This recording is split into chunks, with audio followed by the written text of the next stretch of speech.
सीटों पर उपचुनाव हुए थे उसके नतीजे सामने आ गए हैं।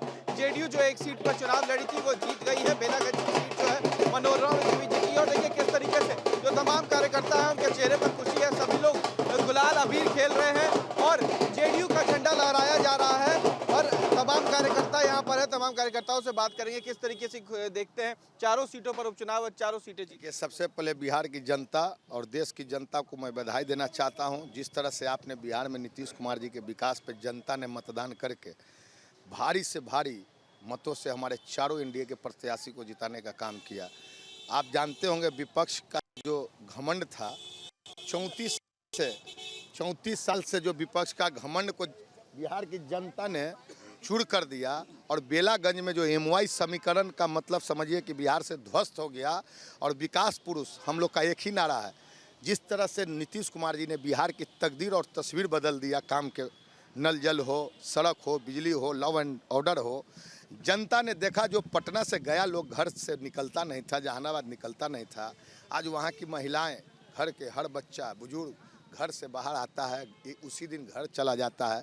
उसी का देन है कि आज वहाँ जो लोग परिवार एंड पार्टी जन्मदिन मनाए, इस लास्ट समय लालू जी भी जाके घर घर घूमे, लेकिन जनता ने नीतीश कुमार जी के विकास पे और डबल इंजन नरेंद्र मोदी देश के प्रधानमंत्री के विकास पर आज हम लोग के चारों प्रत्याशी को जिताने का काम किया।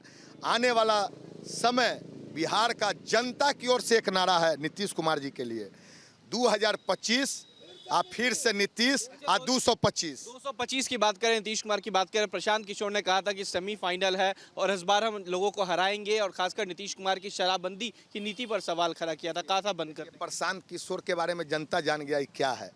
प्रशांत Kishor is not politician, Prashant Kishor is broker, event company owner. हर इंसान, बिहार की जनता भी जानती है प्रशांत किशोर कोई नेता नहीं हो सकते हैं। वो तो आप भी पैसा दीजिएगा तो कल आपका प्रचार करेंगे।